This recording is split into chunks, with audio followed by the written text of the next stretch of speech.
amigas y amigos, ¿cómo están ustedes? Bienvenidos a este café, el Café Crónica Digital, transmitiendo desde todas las partes del país para el mundo y justamente para ustedes, aquí, con un rico y delicioso café. Y tenemos un invitado de miedo. ¿Qué quiere que les diga, chiquillos, chiquillas? Es muy difícil encontrar, mira, ahí apareció. Es muy difícil encontrar a un filósofo. ¿Ah? Sí, yo me recuerdo a los monitos esos de los Papá Pitufo, que estaba el pitufo filósofo. Me recuerdo al profesor de filosofía en el colegio, en el liceo, o en la universidad. Pero aquí tenemos un filósofo. Él es filósofo de la Universidad Católica y también doctor en filosofía en la Universidad de Lovaina. ¿Y quién es? Pablo Salvat, un gran amigo nuestro que es un escritor constante sobre temas filosóficos. Bienvenido, Pablo, a este café. Muchas gracias. Crónica Digital. Muchas gracias por la invitación. Un placer para mí. Un gusto compartir con ustedes. Y bueno, y además tenemos a nuestros dos queridos compañeros y colegas. Pues tenemos a Juan Andrés Lagos, periodista, un gran amigo de la casa. Bienvenido, Juan Andrés, muy buenas tardes. Bienvenido y qué bueno que estemos con Pablo acá, con Omar. Me interesa sobremanera esta conversación porque la filosofía, tal como uno busca entenderla, es una tremenda herramienta para los seres humanos, ¿no? Más todavía en estos tiempos. Así que qué bueno que podamos hacer esta conversación con Pablo. Y no nos pongamos tan serios, por si la filosofía nunca ha sido seria. Es algo que tiene que ver con la esencia misma del ser humano. Y estamos con Omar Cid.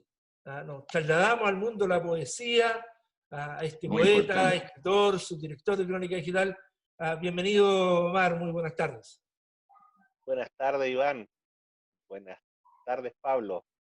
Mucho Estimado gusto. Juan Hola. Andrés. Hola, Omar. Hola, Juan Andrés. Hola. Hola, Pablo.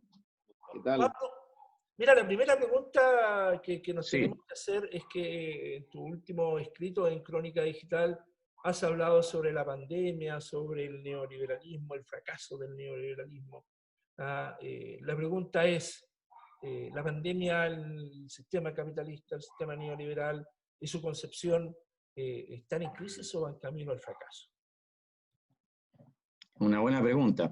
En crisis desde el punto de vista del subsistema económico lo están de manera permanente, porque como ustedes saben, seguramente mejor que yo, uno de los rasgos que caracterizan el desarrollo del capitalismo es la presencia permanente de crisis cíclicas en su movimiento y en su dinámica. Pero claro, no todas las crisis son iguales y no todas tienen la misma dimensión. Hoy día lo distintivo es la globalidad de la presencia de esta situación, por llamarlo así, crísica. Y algunos hablan de que hoy día estamos, si no estamos ya, estamos muy cerca de lo que hay un movimiento en torno a este término colapso, se llaman ellos colapsistas.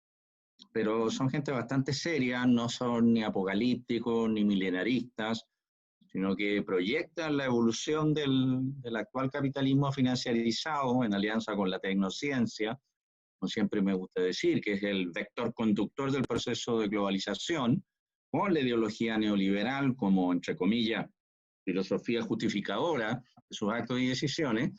Ellos proyectan sin dar tiempo, porque como les digo, no hacen de Nostradamus, pero producto de los propios efectos indeseables, de la misma lógica del sistema, proyectan una posibilidad muy creciente de un colapso global. Y obviamente tendría como todo colapso o como toda crisis terminal, porque estamos en el paréntesis, en el periodo intermedio, ¿no? Hay una frase de Gramsci muy buena. Él hablaba de la crisis como aquel momento en el cual lo viejo no termina de morir y lo nuevo no termina de nacer.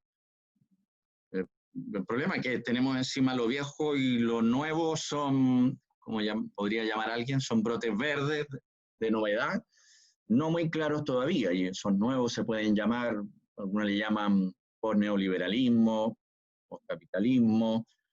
Otros, como Atilio Borón, mi amigo, yo estoy cerca de él también, hablan de una situación, él habla de una situación protosocialista, o sea, no están las condiciones ni objetivas ni subjetivas como para plantear un ideario más socializante, como sea que lo entendamos, pero sí están las condiciones objetivas y subjetivas para encaminarnos hacia ese ideario. Entonces, por un lado te diría crisis, que es un elemento permanente, pero que hoy se refuerza. La última de la cual no hemos salido es la del 2007-2008, ustedes lo recordarán. El sistema como tal a nivel mundial no se ha podido recuperar de esa crisis. Y dicen los entendidos, yo no soy especialista en economía, me interesa la economía en sí, paréntesis, eso es un problema que a veces tienen mis colegas de oficio, de vocación, que hablan desde el subsistema sociocultural, algo desde el político administrativo jurídico, pero nada desde el subsistema económico productivo. Y eso es un problema, porque esas son las condiciones de posibilidad de vida, lo que determina el subsistema productivo. No solamente determina eso, pero nada más ni nada menos que eso. Entonces, claro, me interesa, leo, no siempre entiendo todo lo que leo. Hay mucha complejidad en un capitalismo financiarizado, hay mucha creatividad financiera que lleva a monos y a constructos nadie se imaginaría, para trabajar ahí la acumulación de ganancias y la acumulación de activos, acciones o de capital. Entonces, lo de la crisis no nos hemos recuperado, dicen los entendidos que para fines del 2019 y comienzo del 2020 iba a venir una nueva recesión muy al estilo de la burbuja financiera del año 2007-2008. Y que este fenómeno del COVID-19 ha venido a acelerarla, a hacerla más presente, a hacerla más urgente. Pero estamos, o sea, lo que pasa es que ahora vamos a dividir parte de la existencia de la crisis sistémica entre un antes del COVID-19 y un después del COVID-19. Y lo que se dibuja para lo que viene después es lo complicado. Yo escuchaba el otro día a una intelectual que admiro mucho de la India, una mujer, doctora en física nuclear, que lidera lo que ella llama el ecofeminismo y el trabajo en función de las semillas y de la protección de las semillas para la alimentación del mundo, Vandana Shiva. Y entonces ella decía, el panorama tiene dos caminos para la pospandemia a nivel más global. Uno, una dictadura tecnocrática del 1%. Ese 1% ya está trabajando para, ¿cómo decirlo?, para establecer mecanismos que les permitan, por un lado, aumentar más su poder de incidencia y, por otro lado, más su acumulación de dinero o de ganancias. Esas dos vertientes, esa gente, ese 1%, la pregunta que uno se hace, que yo me hago a veces, no duerme, no está tranquila con esta situación, no está guardada en sus casas, está diseñando situaciones, opciones que les permitan a ellos salir con más poder, con más influencia y con más dominio a nivel global. Entonces, pues esa dictadura con restricción de nuestras libertades fundamentales y derechos humanos fundamentales, o, bueno, la otra posibilidad que ella de nosotros sostendría, que es la sublevación, la rebelión, lo que yo llamaba la revolución de la conciencia, como un alzamiento generalizado de ciudadanos y ciudadanas en contra de la continuación, así como así, del sistema tal cual como va. Entonces, ella decía, ese es el panorama, entonces hay una lucha y es la que se está dando también en Chile, la que dan sobre todo los partidos progresistas de izquierda y todos los movimientos sociales, justamente está tiene conciencia más o menos de esta situación. Ella le llama, yo creo que nosotros lo podríamos tomar en algún momento como leitmotiv. Ella sacó un libro que me lo quiero conseguir, no está, lo traen de fuera, que se llama Unidad contra el 1%. Unidad contra el 1%. Y en Chile tenemos el mismo problema, tenemos el 1%, que dentro del 10% más rico, es decir, el que acumula mayor cantidad de patrimonio y riqueza, es ese 1% el que domina el conjunto de la economía y de las instituciones. Lo hizo un estudio muy bueno Fundación Sol, pero no solo Fundación Sol, para mi sorpresa, sino que también el Centro Comunidad y Democracia que dirige mi conocido Gutenberg Martínez. Y también un estudio muy interesante sobre concentración de los mercados en Chile que realizó en su momento la Facultad de Economía y Negocios de la Universidad de Chile. Yo manejo porque me ha interesado siempre el tema de la desigualdad y de la injusticia, por eso me metí en esos documentos que son muy poco conocidos. Pero ahí tienes la gracia que Fundación Sol, a partir de los datos de la CACEN, hace una suerte de mini radiografía del 1% al interior del 10%. Porque es tan desigual la distribución en Chile, de un profesor, en este caso como yo mismo, el burro por delante, por ejemplo, yo estoy en el 10%, más comillas pudiente de Chile.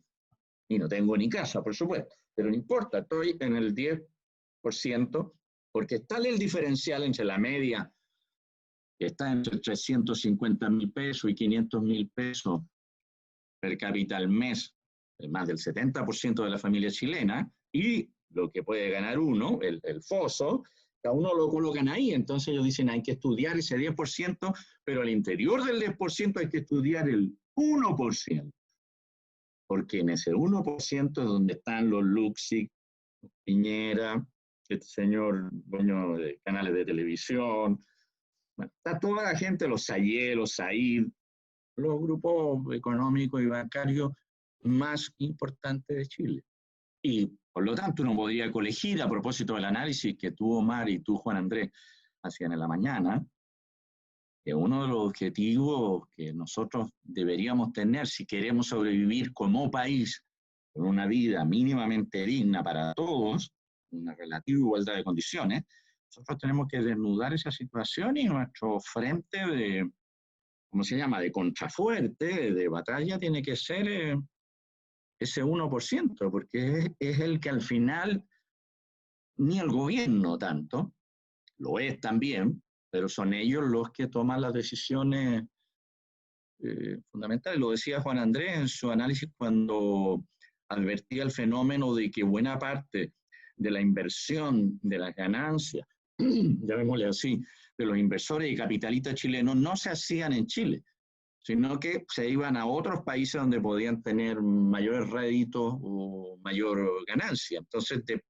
depende en parte el desarrollo de Chile también de lo que hagan e inviertan ese 1% nacional, que tiene adentro del 1%, el 0,001%, según Fundación Sol, tiene ingresos promedio mensuales de 450 millones de pesos, para que se hagan una idea.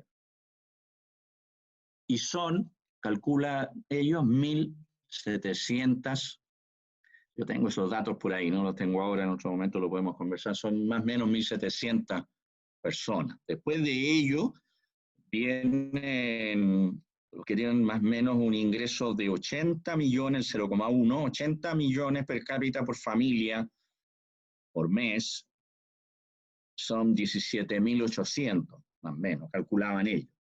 Y el promedio de ingreso que tiene ese 1% es 14 millones y un poco más per cápita por familia mensual, 14 millones. Bueno, entre eso y las 500 lucas promedio del 70% de los nacionales,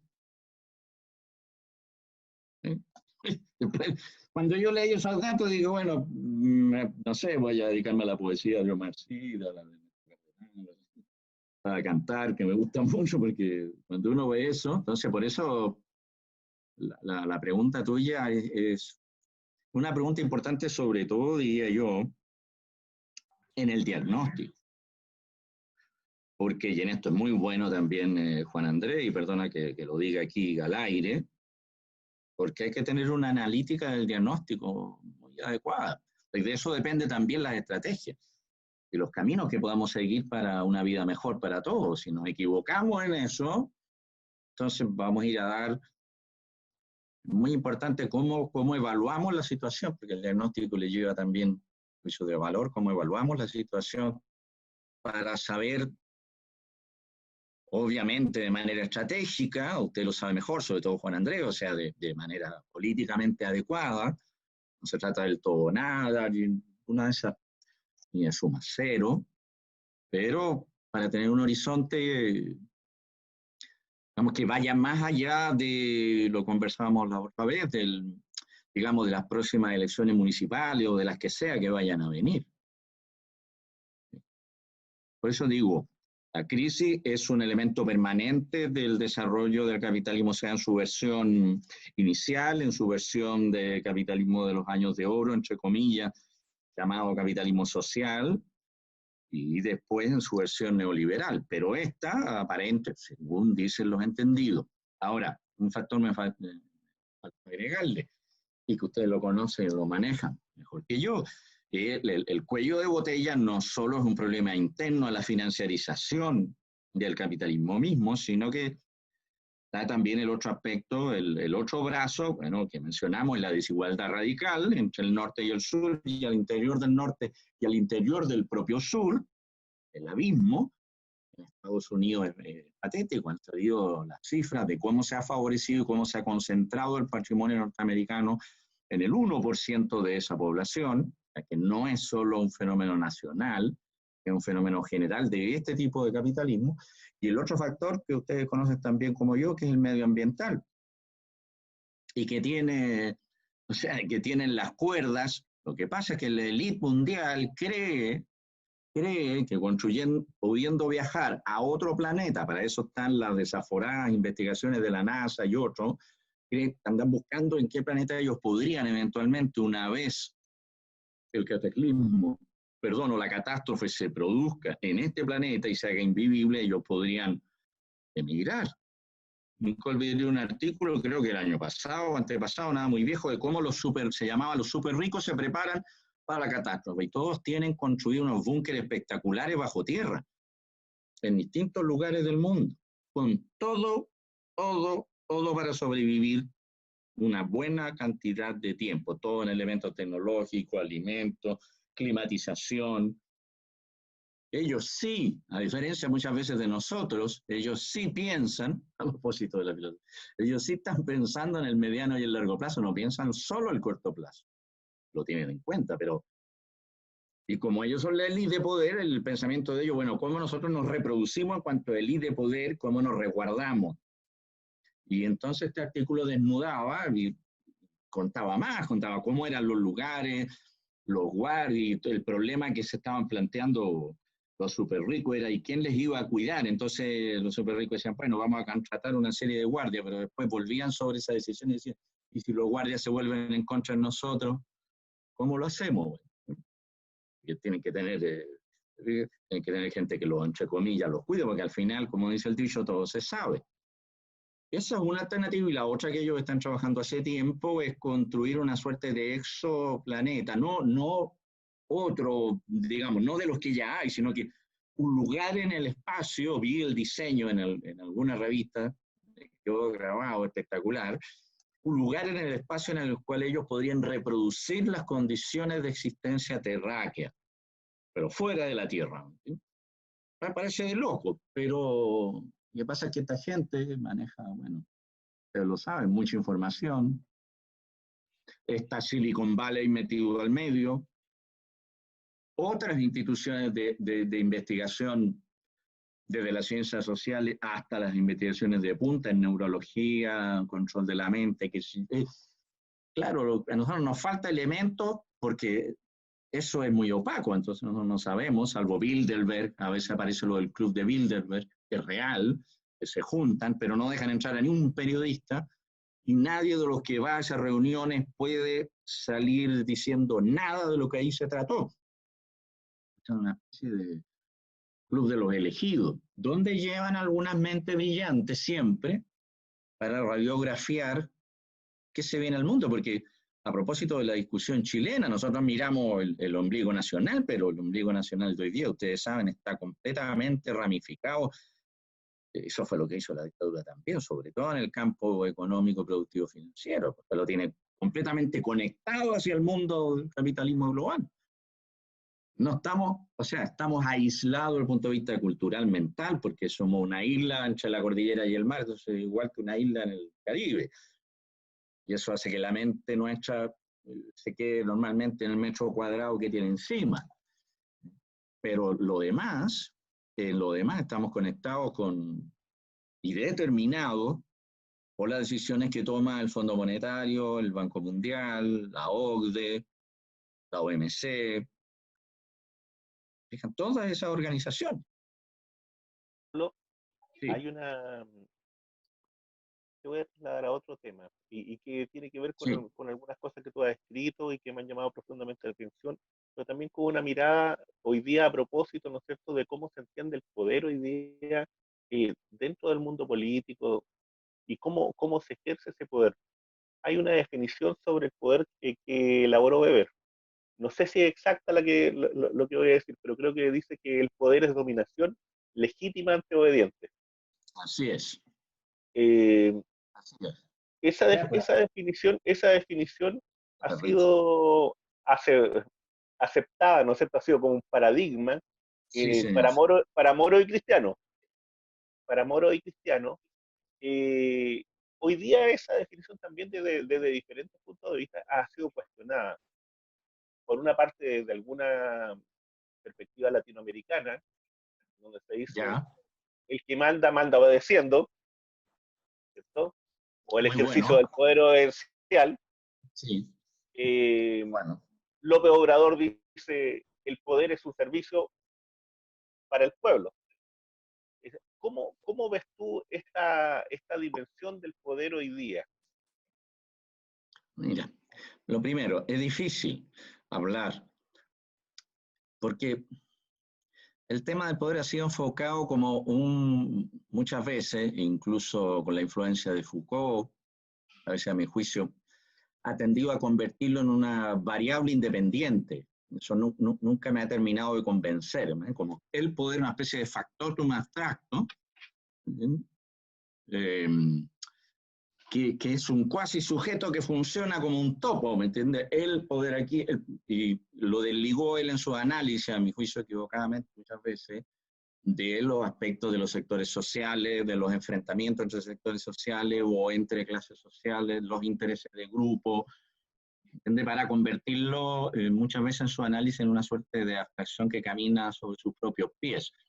Entonces, por eso a mí me complica a veces hablar. En segundo lugar, Max Weber, claro, es que él hace la tipificación, dice, bueno, ¿qué es lo que me gusta del análisis del, digamos, qué radiografía que me parece valioso, honesto de su parte? Él siendo un liberal, no sé cómo llamarlo, liberal nacionalista, cómo habría que calificarlo políticamente, porque estuvo cerca también de la socialdemocracia, después se enemistó, era un genio ciertamente del pensamiento social, uno de los cofundadores del pensamiento social y lo que se ha llamado sociología.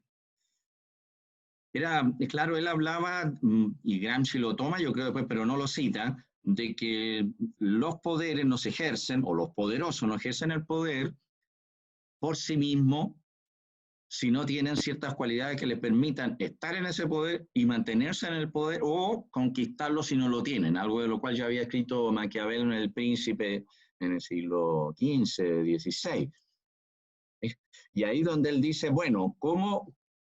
O sea, lo segundo, no hay política sin ejercicio del poder y no hay ejercicio del poder sin dominación. Es bien duro en eso. Y eso vale para el liberalismo democrático como para cualquier otra expresión. O sea, él no hubiera dicho que porque hay un sistema de democracia liberal representativa, entonces se acabó la dominación. No, siempre la idea de él es que mientras haya poder o poderes, es una idea casi ontológica, si tú quieres, o sea, casi determinante de la condición humana, mientras haya poderes, hay dominio y dominación. Voilà. Si tú le aceptas esa tesis, la pregunta después, bueno, pero ese dominio, y ahí donde él dice, momento, ese dominio se puede ejercer de distintas maneras. de una manera racional legal, que él llama que es la mejor, la más adecuada, la que según él garantiza mayores cuotas de libertad, de una manera, dice él, valórico sustantiva, o sea, con adhesión a valores o a un proyecto de transformación o a un proyecto utópico. En segundo lugar, que no le gusta para nada, porque bueno, ahí viene el santo y seña liberal y conservador. Según él, eso lleva a lo que él llama la ética de la convicción y por lo tanto a la actuación sin consideración de los medios, sin consideración de la estrategia, sino que el fin lo es todo y por lo tanto es todo de vida o de muerte. No le gusta a él la idea de una dominación en función de valores o de un proyecto utópico. Después viene la idea del dominio establecido a través del carisma.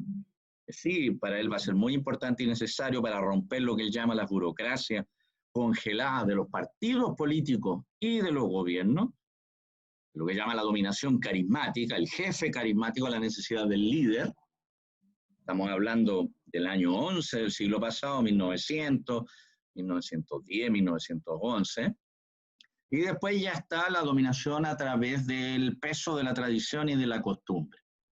O sea, manda el que manda porque se siguen ciertas costumbres y tradiciones que se repiten y que una comunidad X, local, regional, nacional o mundial, está concorde con ella, conteste, como dicen los abogados, y la reproduce. Ahora, es cierto lo que tú dices. Debido a la decadencia de la política liberal representativa, de los últimos 50 años ya, más o menos, pero agudizada con el tema del derrumbe del socialismo histórico, a mí no me gusta llamarle, paréntesis, socialismo real, porque ¿cuál es el contrario de un socialismo irreal? ¿El utópico, el irreal? Yo siempre, cuando estoy en debate, digo, bueno, ¿y por qué usted no me habla, el adalid del neoliberalismo, del capitalismo real? ¿Por qué no se refiere al capitalismo como el capitalismo real? No se refieren como el capitalismo real. Hablan del capitalismo a secas. Pero nosotros podemos tener el liberal capitalismo como principios orientadores y tenemos el capitalismo real, o sea, la utopía, por decirlo así, por ejemplo, del mercado autorregulado perfecto. Esa es la utopía de ellos, porque eso nos daría la mayor cantidad a cada uno de nosotros de libertad, de opción y de acción. Pero el capitalismo real, que justamente hace lo contrario de eso, ellos no es capitalismo real. Entonces, por eso yo digo, el socialismo histórico, o sea, la primera experiencia histórica de autogobierno de las mayorías por sí mismas, que duró lamentablemente, a mi modo de ver, 70 años. Después de eso se acentuó este carácter del, ¿cómo llamarlo? Se tecnificó, si tú quieres, la política. Y el poder, por lo tanto. O sea, pasó a verse como una cosa que tú puedes domesticar a través de un manejo técnico, sea de asesoría, sea de medios de comunicación, sea tecnológico, y en el cual, por lo tanto, la lógica es la del poder por el poder. Empieza a ser lo que algunos llaman una autofinalización. El poder es un medio. Es un fin y un medio, pero fundamentalmente para aquellos que tenemos pretensiones de una sociedad emancipada o liberada, de su opresión es un medio muy importante. Por eso es que es importante ir y estar en los gobiernos, ir y estar en las contiendas electorales. Pero no vamos a ir solo por el poder, solo por estar en la contienda electoral, solo por ir al Senado, por ir al municipio.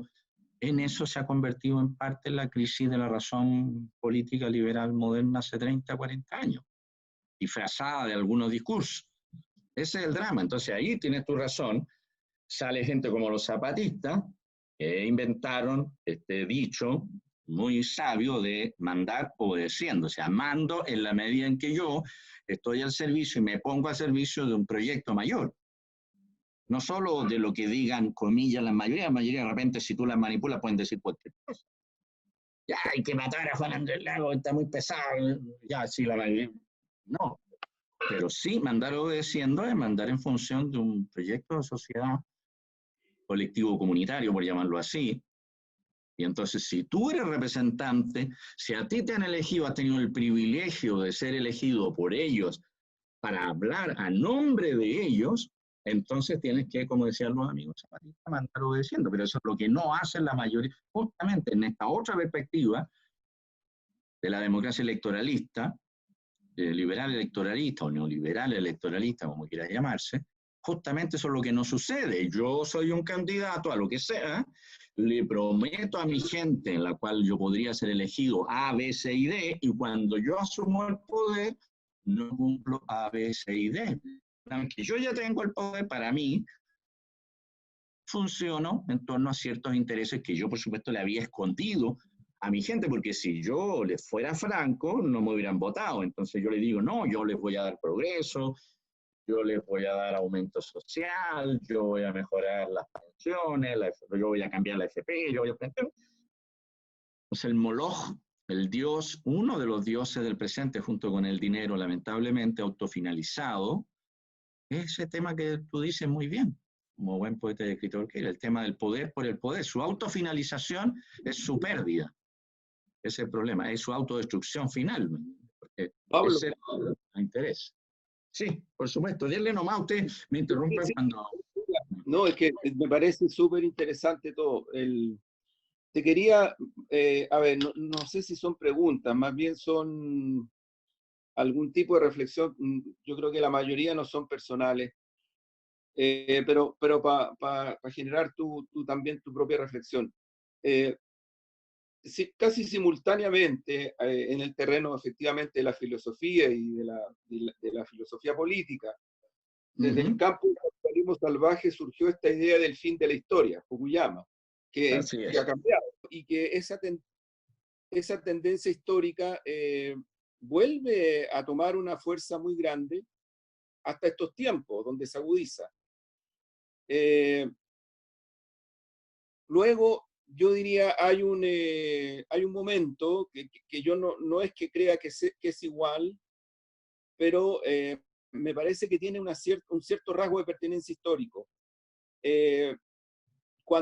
Luego del golpe de Estado, y cuando se instala el terrorismo en Chile, el terrorismo de Estado, cuando viene una hambruna tremenda, cuando vienen las ollas comunes, los comedores populares, la subjetividad popular en el suelo en Chile, producto de la hambruna, producto de la derrota, producto de una humillación dominante que era intencionadamente dirigida a aplacar a este pueblo.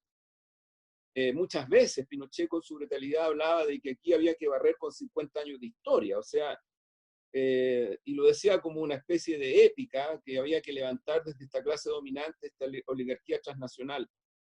Era muy difícil generar una lógica de resistencia en ese tiempo. Yo me recuerdo que las primeras acciones en el ex pedagógico, la huelga de Colbún Machicura, la acción de las mujeres de los familiares tenidos desaparecidos en algunas poblaciones, cosas muy embrionarias, pero que no lograban articularse como una protesta, una rebelión, algo que después tomó fuerza y fue determinante incluso en la salida pactada en los años 80. Finales de los 80. Pero digo todo esto porque a propósito de la subjetividad, yo siento que efectivamente la rueda de la historia no está echada. O sea, yo creo que podemos salir de este ciclo terrible con el 1% más fortalecido. Esa es una posibilidad. Así es. Aun cuando las correlaciones mundiales, ahí hay un fenómeno interesante. A propósito de eso, el propio Fidel hablaba de que el imperialismo norteamericano en tiempos históricos no es que se vaya a terminar, pero si uno lo compara con otro imperialismo desde el punto de vista civilizacional, tiene las horas contadas, más o menos como Marx también lo predice, ¿no? O lo proyecta. Insisto, no quiero decir con esto que esto esté a la orden del día, o sea mañana, o sea en 20 o 30 años, no sé. No me atrevería a ir en esa dimensión. Pero nadie digo, lo sabe. Claro, en ese tiempo la subjetividad popular comenzó a surgir. Y ahí viene una consigna. Para mí las consignas son de verdad extraordinariamente importantes, no como ahora que se les ha descalificado tanto.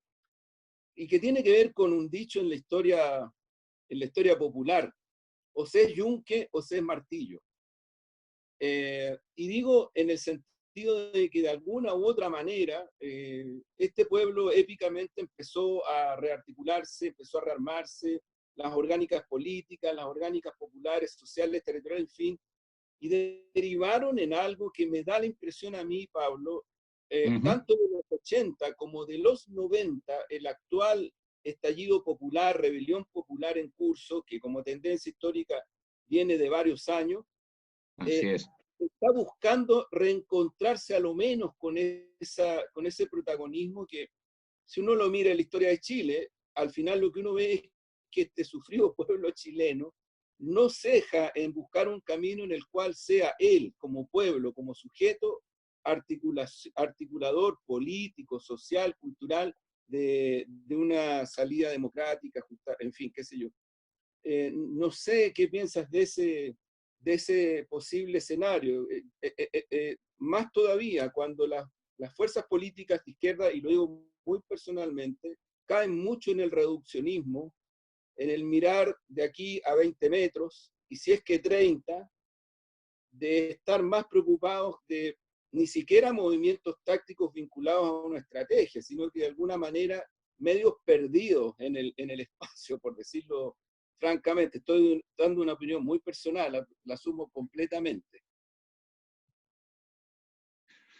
Bueno, es difícil en verdad, porque eso, o sea, para dar un punto de vista más conciso y más determinante, por lo menos como opinión, yo tendría que tener desde ese ángulo preciso que tú lo haces, mayores elementos, pero claro, el estallido social para mí del año pasado viene a ser, como tú dices bien, una suerte de corolario de acumulación de conciencia en el fondo, que comenzó con los muchachos 2006, después 2011, lentamente, entre comillas, por eso que el dicho tan bueno Chile despertó, Así es. porque estábamos como anestesiados en el fondo por el éxito aparente de lo que yo siempre he llamado proceso de modernización neoliberal. Aparentemente el éxito de ese proceso, que estaba basado en algunas cifras reales, pero también bastante manipulada, porque si el ingreso promedio, entre paréntesis, reales de 500 lucas o un poco más, yo no sé cómo no se es pobre, o sea, se tiene que vivir en una condición muy precaria, de todas maneras, aunque eso sea desde el punto de vista de las cifras, que es el problema que tienen las cifras, ¿no? Que se pueden manejar para lo que uno quiera al final, y hacemos poco debate sobre ello, pero para mí lo del 18 de octubre, que a todos, no solo a mí por lo menos, me sorprendió enormemente, porque como yo estaba, como yo te conté alguna vez, como lo conversé contigo, Juan Andrés, más desvinculado de relaciones con orgánicas políticas más establecidas, y era más bien junto con otros ciudadanos, claro, siempre inquietos, siempre comprometidos intelectualmente, personalmente, atento a la situación nacional, viendo lo que pasa, dando una opinión, escribiendo. Pero claro, fue sorprendente. No solamente el acto y el gesto, novedoso, original, sino lo que arrastró detrás de sí. Y eso yo creo que es acumulación, es lo que nos hacía falta en parte, una acumulación de conciencia suficiente que permitiera de una vez por todas radiografiar dónde estaba el problema en Chile, cuál era el nudo gordiano que había que desatar. Porque hasta ese momento buena parte de las luchas y combates que se dieron, tanto en Nueva Mayoría como antes, eran luchas y combates para ir, ¿cómo se llama? A veces yo le digo, parchando situaciones, ¿cómo se llama? Situaciones difíciles, opresivas o lesivas para la igualdad, para la participación, para la educación, para la salud, etc. Como que ahí se produce un clic. Son esas cosas misteriosas de la historia. Yo lo conversaba a veces con mi alumno y decía, ¿por qué se ha demorado tanto? Son de 40 años de neoliberalismo, no son 30. Ante el 90 en adelante es un neoliberalismo suavizado, ¿cómo decirlo así? Bienestarizados, claro, con políticas sociales y públicas para tratar de, ¿cómo se llama?, de morigerar los peores efectos de un neoliberalismo más salvaje, que era el que tuvimos entre fines de los 70 y el 90. Sin embargo, seguíamos teniendo los pilares fundamentales de la vida en común nuestra, institucionales y parainstitucionales, seguían estando escritos, de partida por la propia Constitución, en esos fundamentos. Y demoró mucho la ciudadanía, a mi juicio, claro, porque uno ya se va dando cuenta, va va percatándose de para dónde va el buque, demoró en despertar, pero al final eso fue lo que hizo, y eso es lo que hay que mantener, el 18 de octubre, una condensación de la conciencia histórica popular masiva, por decirlo así, que dice, voilà, aquí, el problema del nuevo gordiano es el neoliberalismo. No son solamente una persona más, un líder carismático, un grupo de partidos, la OEA, que claro, se meten en todo el FMI, sino que aquí hay un modelo, un proyecto que se ha instalado de sociedad, de economía, de cultura, de política, y es el que nos impide a nosotros tener acceso a la salud, tener acceso a buenas pensiones, tener acceso a la educación, tener otra cultura, tener otra convivencia con la naturaleza. Es como que buena parte de la ciudadanía saca las conclusiones de eso que se venía dando desde el año 90 y antes en el país. Obviamente, aupado por el trabajo de los partidos, los que hacen trabajo de base importantísimo, sectores de trabajadores, sectores de empleados, sectores campesinos, pescadores, los estudiantes, claro. Ahí hay también algunas orgánicas que no han dejado nunca, afortunadamente, de estar trabajando con ellos, recibiendo su punto de vista, haciéndolos participar. Entonces, todo eso se junta, a mi modesto juicio, para que ese no sea solo un epifenómeno más, el 18 de octubre, unos muchachos que saltan, sino que sean lo que fue realmente, o sea, el despertar. Aquí hay que poner coto y por lo tanto hay que ir a un proceso de levantamiento de una nueva constitución, que viene a ser la Carta Magna, la Constitución. ¿Por qué es tan importante? Porque es la que marca el derrotero, marca las balizas, los límites, las posibilidades, los horizontes sobre el cual deben enmarcarse la actuación de las políticas y de las instituciones.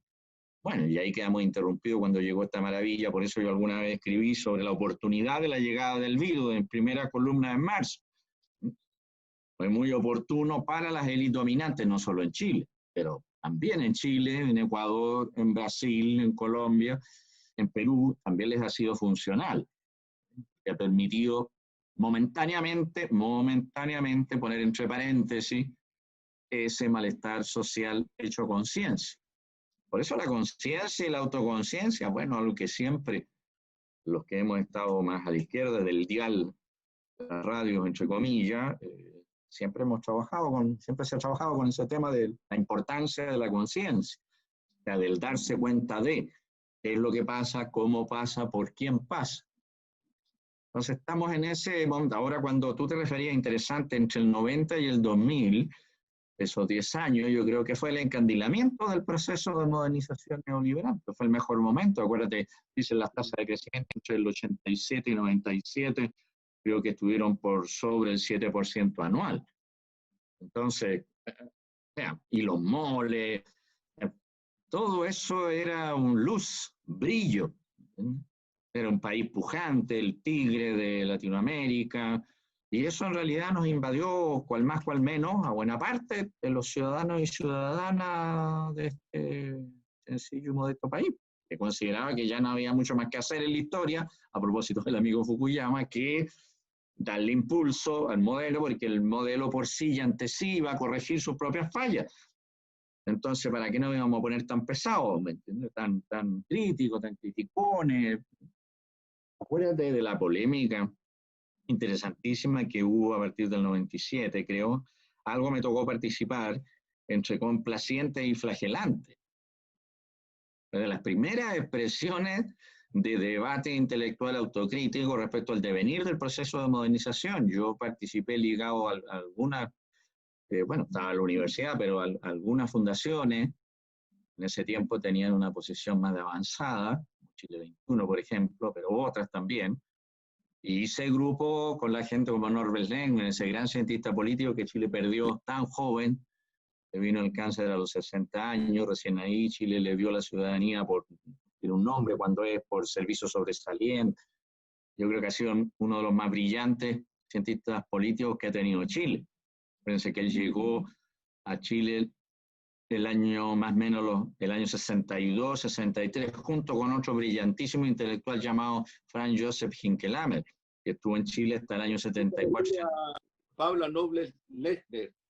Norbert Lechner, exactamente. Sí. Claro.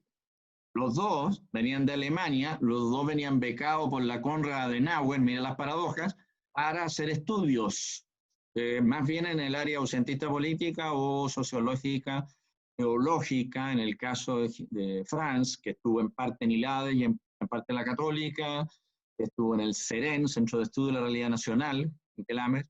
A mi juicio, se los digo entre paréntesis, de los más brillantes pensadores que tenemos en América Latina y Centroamérica. Poco estudiado, por supuesto, poco conocido, marginado. Tuve la suerte de participar, creo que en el año 2005 le hicimos un homenaje en lo que era la Universidad Bolivariana en su mejor momento, con Antonio Elizalde de rector. Le hicimos un homenaje acá en Chile, él vino. Ahí tuve la oportunidad de conocerlo porque no, o sea, lo había leído, pero no lo había visto, un hombre impresionante, con una cantidad de libros, realmente valiosísimo. Y él se siente chileno, hondureño, costarricense, porque son los países en los cuales ha terminado navegando después de que se tuvo que ir de aquí. Pero vuelvo al tema, complaciente, flagelante, pero una de las pocas expresiones, de las primeras y pocas expresiones de reflexión a nivel de la conciencia más intelectual del proceso de modernización neoliberal que estaba en curso. En el lado de los complacientes, por supuesto, nuestros amigos Enrique Correa y compañía, todos los amigos que estaban, entre comillas, evaluando que no había que ponerle, ¿cómo se llama esto?, pelo a la sopa, porque la sopa estaba muy buena y nunca se había comido una sopa tan buena como esa, así que dejen de joder. Y el grito de alarma lo puso justamente Norbert, que dirigió el primer informe del PNUD. El mejor, para mi juicio, porque de los pocos que tiene una mirada que yo siempre, bueno, siempre lo que me ha interesado a mí, paréntesis, a mí siempre me ha interesado hacer la distinción, que no la inventé yo, entre la política y lo político. Una distinción que se fue opacando después con, sobre todo a mediados de los años 50 del siglo pasado, con la tecnificación de la política y la pretensión de convertir a la política en una ciencia, como era el modelo de la ciencia empírico-analítica, o sea, de la ciencia físico-matemática o físico-biológica. Jamás la ciencia política podrá ser. Si tiene como materia la actuación política del ser humano, jamás podrá ser una ciencia como lo es la biología, la neurología, la matemática o la lógica, pero en fin, el movimiento, acuérdense que, ¿qué es lo que había de análisis? ¿Por quién hacía todas esas cosas? Normalmente lo hacían hasta los 50 y un poco antes, los filósofos políticos. Entonces, para desbancar a los filósofos políticos que siempre estaban viendo la parte como, digamos, el vaso medio vacío y no el medio lleno, para desbancarlos de sus críticas y todo eso, no, esta cuestión vamos a transformar el análisis de la política en una ciencia de la política para científicos, es decir, para expertos. Entonces, la distinción entre lo político y la política. Y yo entiendo por la política el entramado procedimental, institucional, funcional. Esa es la política, con todo lo que ello implica: elecciones, constitución, congreso, diputado, organización regional, intendente. Y lo político me lo reservo para la dimensión del sentido y significado de la política. Sentido y significado. ¿Para qué hacemos eso? ¿Por qué hacemos eso que hacemos? ¿Qué programa tenemos en la cabeza? ¿Qué proyecto de ciudadano, de ciudadana, de escolaridad, de escuela, de universidad, de economía, etcétera? Lo que llaman, los franceses le llaman le politique. Ellos son bien asiduos a esta distinción analítica. Obviamente la política es una moneda con dos caras, pero una sola moneda. No hay esquizofrenia, solo que tiene la cara A y la B. Y en la que nosotros mayormente siempre nos hemos movido en la cara del funcionamiento institucional. El funcionalismo institucional de los procedimientos y todas sus lógicas, los consensos, los acuerdos, que son muy importantes. Lo que se llama la realpolitik. Y a veces dejamos de lado la dimensión del sentido y del significado. Y lo que hacíamos los flagelantes era recoger esa dimensión, porque el trabajo que hizo Lechner este informe ustedes lo pueden bajar, es del año 98, y ahí él comenzó a hablar del malestar con la modernización en Chile. Bueno, lo primero que empezó a hablar del malestar, y después ha seguido hasta el día de hoy, ¿no? El malestar social, el malestar económico, el malestar jurídico. Es más o menos, Pablo, es más o menos, sí. Lechner ahí instala el tema del miedo al otro. Sí, señor. Ese estudio. que es muy Sí, sí. tremendo, es terrible, porque se daba la idea de una armonía social completa, y lo que ahí aparece una subjetividad terrible, porque en el fondo el rasgo pertinente, uno de los rasgos pertinentes de ese estudio del PNUD, del Lechner, es el miedo al otro, y en todos los planos, y no solo se refería al miedo a la delincuencia, sino que el miedo al otro, o sea, una suerte de cosa muy atávica. Es el mismo periodo en el cual aparece este libro tan bueno de Moulian, de Tomás, Anatomía de un Anatomía, Chile, Anatomía de un mito, exactamente. ¿Te fijas? Son las primeras, fíjate, se demoró todo eso, las primeras expresiones, entre comillas, de autocrítica, o por lo menos de interrogación del modelo, que yo llamo interrogación del proceso de modernización neoliberal. O sea, los primeros intelectuales que se atreven, por lo menos, a poner preguntas. A decir, oye, a lo mejor la cosa no es tan fantástica como parece. Pero incluso decir eso en ese momento era muy difícil, tanto para nosotros como profesores, como para la gente, para la distinta gente, porque la tesis esta del pensamiento único era tan fuerte, no organizada. Eugenio Tirón, y me acuerdo, yo escuché a tantos de esos colegas. Eugenio Tirón iba mucho en ese tiempo después los jesuitas lo alejaron, pero era muy cercano a los jesuitas.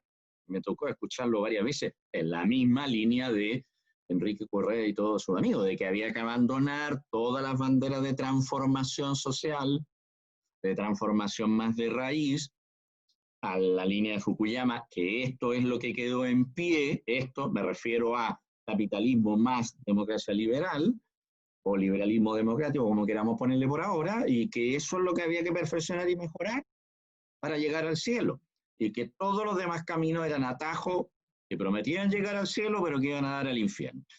Y entonces usted quédese en su casa, cada uno dedicado a lo suyo, a su familia, si es que puede, famoso sálvese cada uno como pueda, que está radiografiado.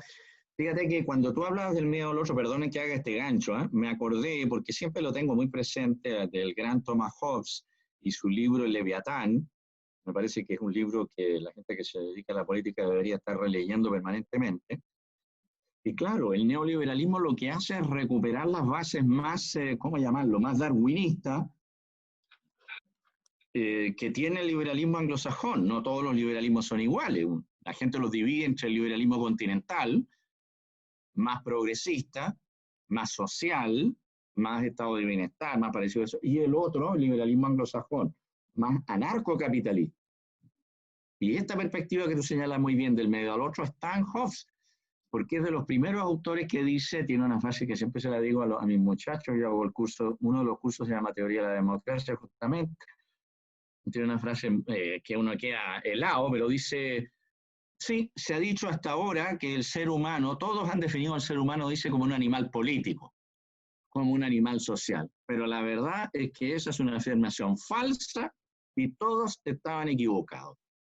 Es lo que a mí me ha hecho siempre hablar de la nueva antropología política que introduce la época moderna, a diferencia de los 2500 años, y sobre todo de una perspectiva que a mí me interesa mucho y que he estado estudiando bastante, que se llama el republicanismo democrático, sobre todo de sus expositores más modernos contemporáneos, que viene desde la época de los griegos, pasa por lo mejor de la república, del momento republicano de los romanos, y después algo se recupera, pero queda siempre subsumido, el liberalismo le gana la batalla en los tiempos modernos.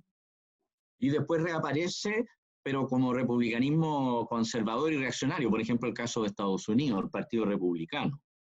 No, este es un republicanismo democrático, muy interesante. En otro café, si ustedes quieren, podríamos conversar sobre el paradigma sobre sus rasgos. Pero eso para decirte que el neoliberalismo recupera esa línea hobbesiana y Hobbes dice, no, las sociedades se forman por el miedo al otro, casi como tú lo dijiste. ¿Por qué nos unimos con los demás? Para defendernos de los eventuales agresores, porque como somos intrínsecamente, primero deseantes y después competidores, pero eso por naturaleza, por eso ahí hay por eso digo yo que una política de avanzada, de transformación, tiene que repensar este tema de la antropología política, o sea, cómo estamos definiendo y viendo al ser humano. Hobbes dice ahí, redefine al ser humano. Antes hasta él, o sea, todos los siglos, desde los griegos, el siglo VII antes de Cristo y para atrás, hasta él lo habían definido como animal social, sociable, como él dice, intrínsecamente capacitado para la vida en común. No, dice, eso es falso. La gente se junta porque es envidiosa, la gente se junta porque quiere lo que el otro tiene, y pasa a definir al ser humano como un animal deseante. Es muy interesante este clivaje. ¿Y qué es lo que desea el ser humano? Dice él, poder tras poder, y de manera permanente e infinita. Dice. Ese poder puede ser acumulación de riqueza, acumulación de prestigio, acumulación de poder político. Y en ese poder, o sea, la expresión de este animal deseante, que es el ser humano, de manera infinita, está entre medio el tema del Homo homini lupus, que no lo inventó él tampoco, porque viene ya de los primeros romanos, por ahí, viene la expresión, el hombre es un lobo para el hombre. Lo es porque la semilla natural nuestra, sembrada en la naturaleza, entre comillas, tiene ese rasgo de el temor del otro que se expresa en eventual, dice él, robo de la propiedad, robo de la señora que uno puede tener, robo de los niños que uno puede tener, robo de la plata que uno puede haber ganado. El otro entonces pasa a ser visto, dice él mismo, como un siempre permanente enemigo mío, y por eso tenemos que instaurar lo que llamó la razón de Estado, pues Leviatán.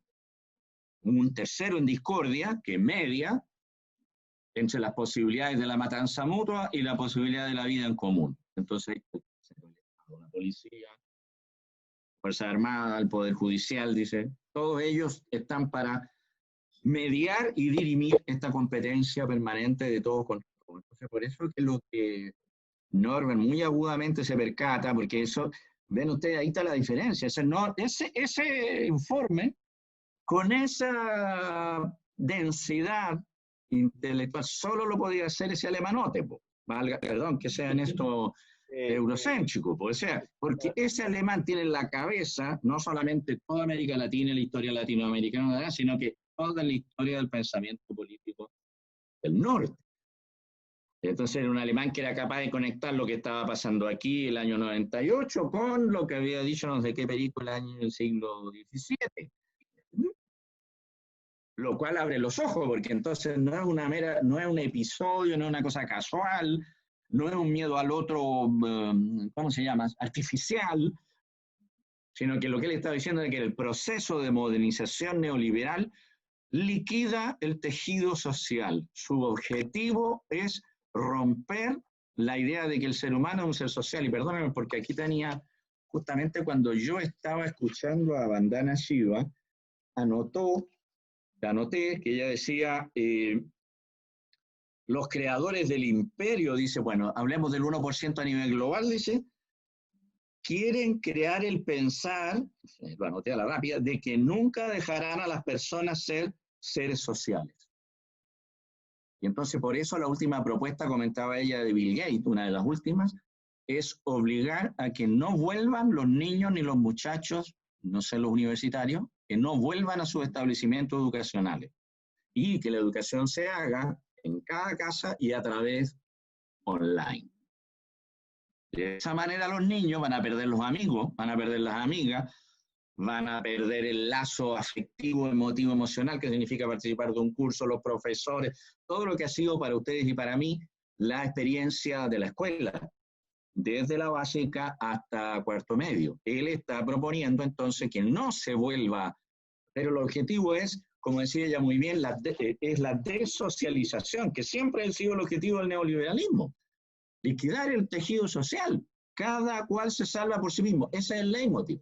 El mercado es el sabio regulador de la toma de decisiones de cada uno. Y si usted se equivoca, como yo le digo a los alumnos, mi mamá me decía, usted se equivocó porque ¿para qué estudió filosofía?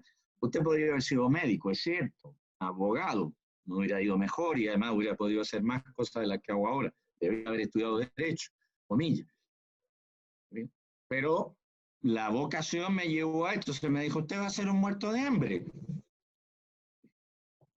Si yo le reclamo al mercado, ¿qué me va a decir el mercado? Bueno, el mercado es sabio, financia, remunera y le da opciones a aquellas decisiones que tienen un comprador eventual, de mayor o menor calado. Usted está ofreciendo un producto que se llama filosofía, que le interesa a muy poca gente, por lo tanto va a tener muy poco ingreso. Entonces, usted se jodió, pero se jodió por leso. No le eche la culpa, ¿me entiende?, al empedrado, sino que usted hizo una mala opción de mercado, por decirlo así. Entonces, este es el nuevo individualismo narcisista. Por eso me impactó lo que ella dijo. Claro, Bill Gates nos quiere dejar encerrados para que esta idea que nosotros recuperamos profundamente a partir de octubre, es decir, comenzamos de nuevo a tener conciencia de que no somos la gente únicamente, como inventó el señor Tironi, sino que somos y podemos ser un pueblo que se reconoce como tal. La subjetividad, que tú mencionabas muy bien, Juan. ¿Qué es lo que hace Bill Gates con esto? No, pues no hay esa subjetividad social o societal. No hay un pueblo, no existen comunidades, existen individuos como, no sé si fuiste tú, alguien lo dijo en la reunión de ayer, eso ya lo había dicho Margaret Thatcher, por supuesto.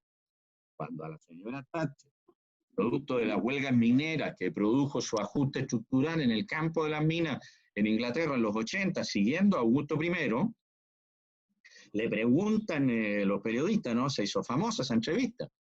¿Y usted no teme la reacción de la sociedad? Le ponen el micrófono.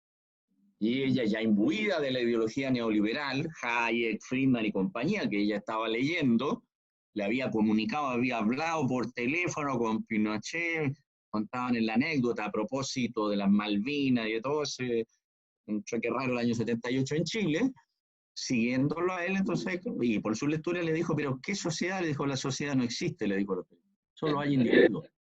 Tal cual, la sociedad no existe, solo existen los individuos. Brillante, porque la señora, cualquier cosa, pero de lesa no tenía un pelo, ¿entiendes? Porque claro, uno puede decir, eso no le da para decirlo ni a Augusto I, ni a Sebastián Piñera II, ni III. ¿Entiendes? Hay que tener un poquito de eso. Y después dijo, y además dijo, patentó lo que se ha dado en llamar en adelante TINA, por las siglas en inglés, esto no tiene alternativa. Que fue la otra famosa frase de ella, 80 y tanto, there is not alternative, que se hizo famosa, popular, sí. A propósito de lo que tú decías. Bueno, el campo de acción nuestro, decía ella, está dentro del sistema, pero no contra ni fuera del sistema. Se acabó lo que dijo. No hay alternativa. Y entonces, perdón, lamentablemente buena parte del progresismo, del reformismo y de los partidos más de izquierda, o sea, que estaban más por la transformación radical, se compraron, a mi juicio, muy rápidamente nomás, eso es lo único lamentable, no hay otra cosa, culpabilidad en eso, pero muy lamentablemente todo es buena parte de ese discurso. Y por lo tanto decidieron estrategias, tácticas, formas de acción. Un solo ejemplo les doy. ¿Qué ha pasado con la educación política de los partidos políticos nacionales del 90 en adelante? Esa es la pregunta que yo me hacía en el 90. Yo venía llegando de Bélgica con una guagua de 6 meses, con el doctorado en la mano, y siempre me preocupó, o sea, yo donde estuve, siempre estuve como en las comisiones como de ideología y educación política, pero no le daban bola, pues en ninguna parte uno encajaba, porque no. ¿Qué educación en qué? ¿En qué ideario? ¿Me entienden? ¿Qué ideario? ¿Qué ideario? ¿Qué proyecto de hombre, de sociedad, de relación mutua, de medios de comunicación? No, pues, lo que hay entonces fue que manejarlo. No, entonces también después la gente me decía, bueno, ¿y por qué hay tanto anarquismo? Me decían en la universidad, tanto joven anarquista. Porque los anarquistas, le dije yo, desde mediados de los años 90, yo lo supe por un destacado, no le puedo decir el nombre, pero un destacado editor que tenía, cultísimo además como el solo, ácrata, que tenía la editorial Andrés Bello. A mediados de los 90, él me dijo, yo quiero sacar tu tesis, que ahora la sacó Rill, sobre Max Weber, el año 2014. Bueno, pero estamos hablando de mediados de los 90. Sí, me gustó tu trabajo, yo le voy a poner una manito de gato, era brillante, él había trabajado siempre en Barcelona con editoriales. Yo le voy a poner una mano. Bueno, lo dejé de ver unos años y me encuentro después en un café y me dice, no sé por qué, bueno, caímos en el análisis típico de la política del país, me dice, no te olvides, Pablo, nosotros los ácratas, en ese momento jamás habían aparecido todavía, vamos a dar que hablar dentro de pocos años en Chile. ¿Y de qué me hablas? Le dije yo. No, porque nosotros estamos haciendo educación política para algunos sectores, sobre todo jóvenes, que están descontentos, que no encuentran un espacio en la tradición política nacional, y nosotros se los estamos dando y estamos yendo a los cerros y a distintos lugares a hacer planificación, estudio, leer las obras de Kropotkin, Bakunin, de los amigos rusos de esa línea. Increíble, cuando después los vi en su aparición con la letra A, nunca me olvidaré de lo que él me dijo, en un círculo negro.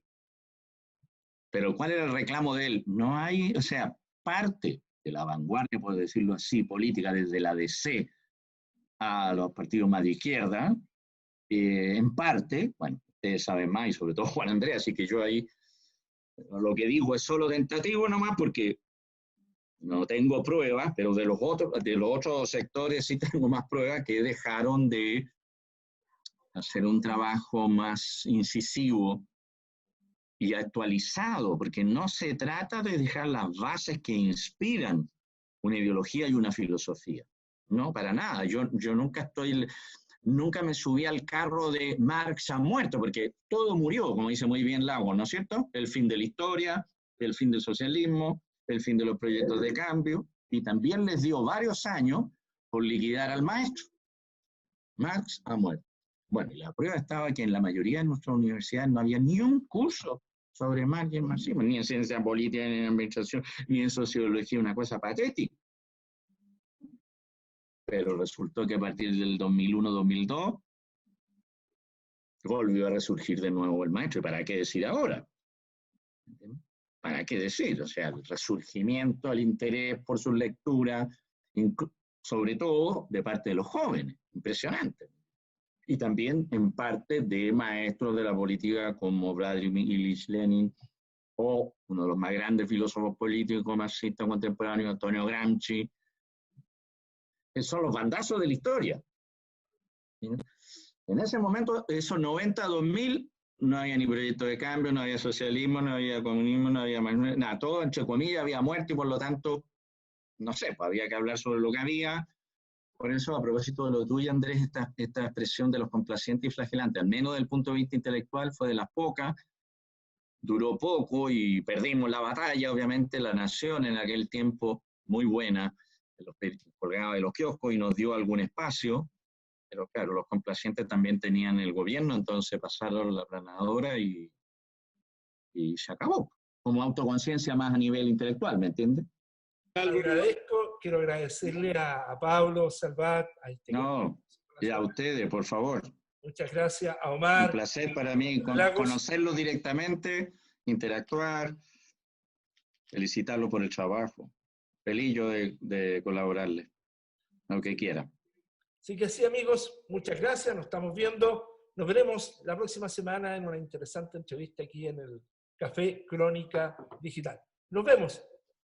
Gracias. Chao. Chao. Chao. Que estén muy bien, ¿eh? Cuídense. Gracias.